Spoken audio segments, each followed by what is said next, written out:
Look, point number 3, ನನಗೆ ಸಪ್ರೇಟಾಗಿ 3-4 ಜನ ಸರ್ವೆಂಟ್ಸ್ ಬೇಕು. ನಾನೊಂದು ಸ್ಪೂನ್ ಕೂಡ ವಾಶ್ ಮಾಡಲ್ಲ. ಇದೇ ಫ್ಲೋಲ್ಲಿ ಹೇಳ್ತಾ ಹೋಗಿ, ಈ ಭೂಮಿಲಿ ಯಾವ ಹುಡುಗನೂ ಒಪ್ಪಲ್ಲ. ನನಗೆ ಲೇಟ್ ನೈಟ್ ಪಾರ್ಟಿನೆಲ್ಲ ಮಿಸ್ ಮಾಡಿ ಅಭ್ಯಾಸನೇ ಇಲ್ಲ.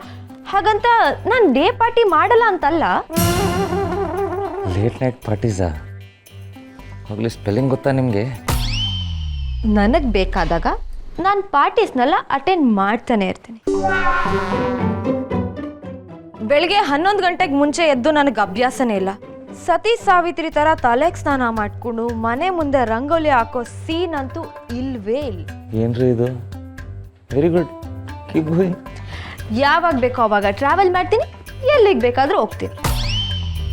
ನಾನು ಎಲ್ಲಿಗೆ ಹೋಗ್ತೀನಿ, ಯಾರ ಜೊತೆ ಹೋಗ್ತೀನಿ ಅಂತ ಪ್ರಶ್ನೆ ಕೇಳಲೇಬಾರ್ದು. ಆ್ಯಂಡ್ ವೆರಿ ಇಂಪಾರ್ಟೆಂಟ್ ಆಗಿ, ನನಗಂತೂ ನಿಮ್ಮ ಜೊತೆ ಶಿಮ್ಲಾದಲ್ಲಂತೂ ಇರೋದಕ್ಕೆ ಆಗೋದೇ ಇಲ್ಲ. ಇಲ್ಲಿ ನಮ್ಮ ಶಾಂತಿ ಬೇಬಿ ಒಬ್ಳೇ ಇರ್ತಾಳೆ.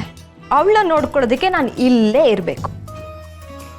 ಇಲ್ಲದೆ ಹೋದರೆ ನಮ್ಮ ಶಾಂತಿ ಬೇಬಿ ಶಿಮ್ಲಾಗೆ ಶಿಫ್ಟ್ ಆಗಬೇಕು. ನಮ್ಮ ಮನೇಲಿ ನಮ್ಮ ಜೊತೆಗೆ ಇರಬೇಕು. ನನಗೆ ತುಂಬ ಜನ ಹುಡುಗರು ಫ್ರೆಂಡ್ಸ್ ಇದ್ದಾರೆ. ನಾನು ಅವ್ರ ಜೊತೆ ಮಾತಾಡ್ತೀನಿ. ನೀವು ಅದನ್ನು ತಡಿಬಾರ್ದು. ಸಿಕ್ಕಾಪಟ್ಟೆ ದುಡ್ಡು ಖರ್ಚು ಮಾಡ್ತೀನಿ. ವಾರದಲ್ಲಿ 4 ಸಲ ಶಾಪಿಂಗ್ ಹೋಗ್ತೀನಿ. ನಾನು ಯಾರಿಗೂ ಅಡ್ಜಸ್ಟ್ ಆಗಲ್ಲ, ನನಗೆಲ್ಲರೂ ಅಡ್ಜಸ್ಟ್ ಆಗಬೇಕು. ಅಯ್ಯೋ, ಇನ್ನೇನಿದೆ, ನನಗೆ ನೆನಪೇ ಆಗ್ತಿಲ್ವಲ್ಲ. ಅಷ್ಟೇನಾ ಅಥವಾ ಇನ್ನೂ ಏನಾದರೂ list? One second, hold on. ಮದುವೆ ಆದಮೇಲೆ ತಾಳಿ ಹಾಕ್ಕೊಂಡೇ ಇರಬೇಕು, ಕಾಲುಂಗುರ ಹಾಕ್ಕೊಂಡೇ ಇರಬೇಕು ಅಂತ ಡಿಮ್ಯಾಂಡ್ ಮಾಡಂಗಿಲ್ಲ. It's an old mentality. ನನಗದನ್ನೆಲ್ಲ ಫಾಲೋ ಮಾಡೋದಕ್ಕಾಗಲ್ಲ. ಮದುವೆ ಆದಮೇಲೆ ವರ್ಷಕ್ಕೊಂದು ಮಗು, ಮತ್ತೆ 2 ವರ್ಷ ಆದಮೇಲೆ ಇನ್ನೊಂದು ಮಗು ಅಂತ ಯಾರಾದರೂ ಹೇಳಿದ್ರು ನಾನು ಮನೆ ಬಿಟ್ಟು ಹೋಗ್ತಾ ಇರ್ತೀನಿ. It's completely my decision.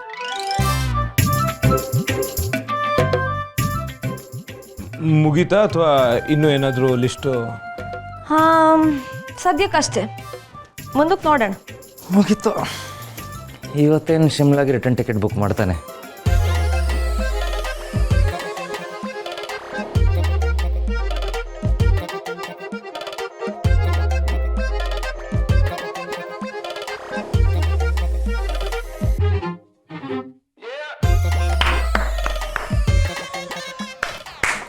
Scene okay, super performance. ಕಾರಣ ಸರ್, ಈ ಡೈಲಾಗ್ನ ಹೊಡಿಬೇಕು ಅಂತ ರಾತ್ರಿಯಲ್ಲಿ ಎಷ್ಟು ಕಷ್ಟಪಟ್ಟಿದ್ದೀನಿ ಗೊತ್ತಾ? ಎಷ್ಟು ಮೂವಿ, ಎಷ್ಟು ಸೀರಿಯಲ್ಸ್, ಅಬ್ಬಬ್ಬಬ್ಬಬ್ಬಾ. ಈ ಲೈನ್ಸ್ನೆಲ್ಲ ನೆನ್ಪಿಟ್ಕೊಳ್ಳೋದು ತುಂಬ ಕಷ್ಟ, ನಿಮ್ಗೆ ಗೊತ್ತಾ? ಪಾಪ, ನನ್ನ ಲೈಟ್ ಹೌಸ್ಗೆ ಎಷ್ಟು ದೃಷ್ಟಿ ಬಿದ್ದಿದೆಯೋ ಏನೋ. ಇಷ್ಟೆಲ್ಲ ಡಿಮಾಂಡ್ ಹೇಳಿದ್ಮೇಲೆ ಯಾವ ಪುಣ್ಯಾತ್ಮನೂ ಯಾವ ಮದುವೆ ಒಪ್ಕೊಳ್ಳಲ್ಲ. ನೋಡ್ತಾ ಇರಿ, ಅರ್ಜುನ್ ಈಗಲೇ ಹೋಗಿ ರಿಜೆಕ್ಟ್ ಮಾಡ್ತಾರೆ. ಹೆಂಗೆ ನಮ್ಮ ಆ್ಯಕ್ಟಿಂಗು? ಸೂಪರ್, ಅವಾರ್ಡ್ ಕೊಡಬೇಕು. Thank you.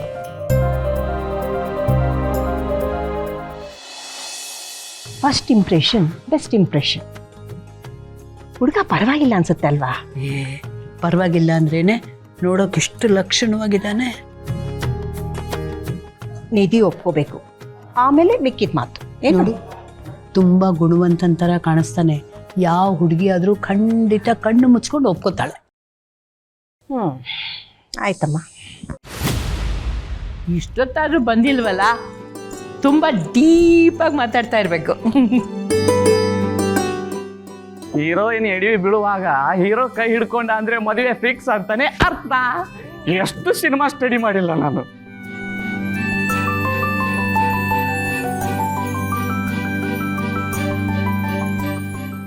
ಈ ಬೆಕ್ರಿಗೆ ಮಾಡಕ್ ಬೇರೆ ಕೆಲಸ ಇಲ್ವಾ?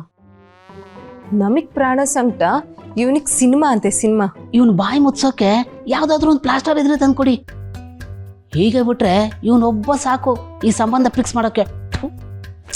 ಬಿಡ್ತು ಅನಿ ವಿವೇಕಣ್ಣ.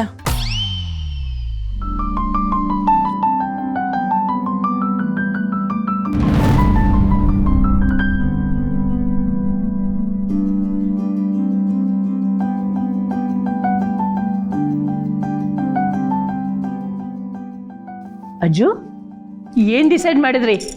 ಎಲ್ಲ ಓಕೆನಾ?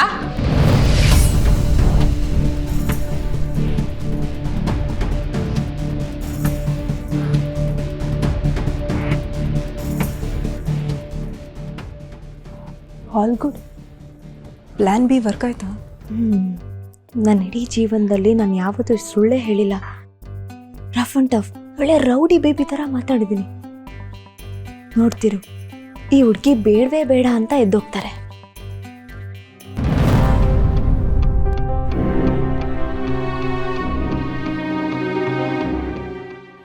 ನಿಧಿಯವರೇ, ನಿಮ್ಮ ಲಿಸ್ಟ್ ತುಂಬ ದೊಡ್ಡದಾಗಿದೆ. ಎಲ್ಲ ಓಪನ್ ಮೈಂಡೆಡ್ ಆಗಿ ಶೇರ್ ಮಾಡ್ಕೊಂಡ್ರಿ.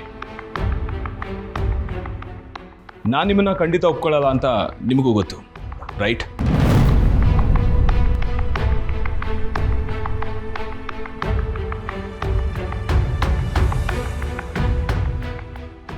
But you are wrong.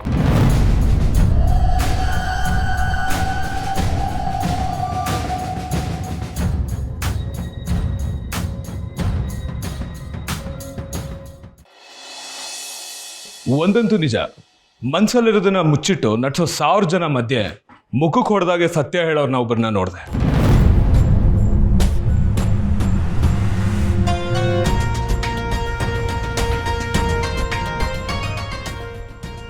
ಮದುವೆ ಆಗೋದು ಅಂದ್ರೆ ಮನೆ ಕೆಲಸ ಮಾಡಕ್ ಒಬ್ಳು ಬೇಕು ಅಂತಲ್ಲ, ಬದುಕಿನ ಪ್ರತಿ ಹೆಜ್ಜೆಲೂ ಸಮಾನವಾಗಿ ನಿಲ್ಲೋ ಸಂಗಾತಿ ಬೇಕು ಅಂತ. ಮನೆ ಕೆಲಸದೊಳಗೆ ನಿಮ್ಮನ್ನ ಮನೆ ಕರ್ಕೊಂಡು ಹೋಗೋದಲ್ಲ, ನೀವು ಮನೆ ಸೊಸೆಯಾಗಿ ಬರಬೇಕು.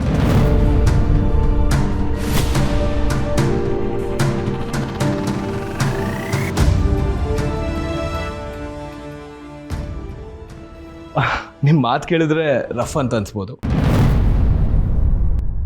ಆದರೆ ಆ ಮಾತಿನ ಹಿಂದೆ ಇರೋ ಪ್ರಾಮಾಣಿಕತೆ, ನೀವು ಯಾವತ್ತೂ ಮೋಸ ಮಾಡಲ್ಲ ಅಂತ ನಂಗೆ ಕನ್ಫರ್ಮ್ ಆಯ್ತು.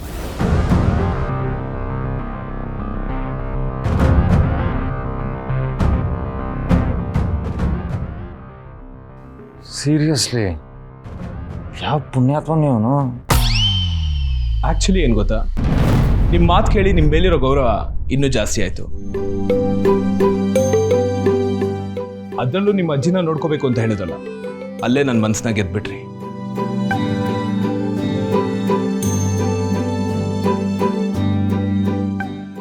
ಯಾಕಂದ್ರೆ ನನಗೂ ನನ್ನ ಅಜ್ಜಿ ಅಂದರೆ ಪ್ರಪಂಚ. ನೀವು ಮನೆ ಹಿರಿಯರ ಮೇಲೆ ಇಷ್ಟೆಲ್ಲ ಪ್ರೀತಿ ಇಟ್ಟಿರೋದು ನೋಡಿದ್ರೆ ನೋ ಡೌಟ್ ನಮ್ಮನೆಗೆ ಬಂದರೆ ಅಂತೂ ಸ್ವರ್ಗಾನೇ. ನನಗೆ ಇಂಥ ಲೈಫ್ ಪಾರ್ಟ್ನರೇ ಬೇಕು.